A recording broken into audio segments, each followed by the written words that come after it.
અમદાવાદમાં આમ આદમી પાર્ટીની સભાનો એક વિડીયો વાયરલ થઈ રહ્યો છે, જ્યાં મુસ્લિમ વિસ્તારમાં યોજાયેલી સભામાં ભડકાઉ ભાષણ આપ્યાનો દાવો છે, જેમાં કહેવાઈ રહ્યું છે આમ આદમી પાર્ટી તરફથી અમારી સરકાર આવશે તો મસ્જિદો નહીં તૂટે, રસ્તા પર નમાઝ પઢી શકાશે તેવા વાયદા આમ આદમી પાર્ટી આપ્યા.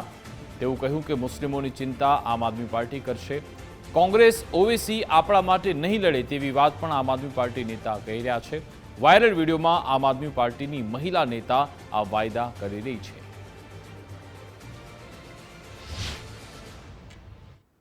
दिल्ली से ताकि हमारी बस्ती बेबस है, यानी कौन इसका सुनेगा, तो हमको कोई सुनने वाला हमारे पास नहीं.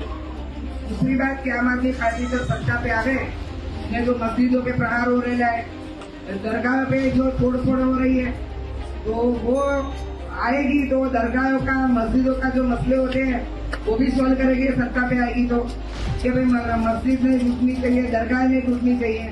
रह गया तो रास्ते पे जो नमाज पढ़ते हैं सब लोग, नमाज के अंदर कहीं रास्ते में पढ़ते हैं तो खड़े होके चले जाते हैं कि भाई खड़े हो जाओ, इधर नमाज नहीं पढ़ने की. तो अपने मुसलमान अपनों को अपनी कौम के लिए लगेगा, 100% लगेगा कि क्या भारत देश के अंदर मस्जिद में अपने रहते.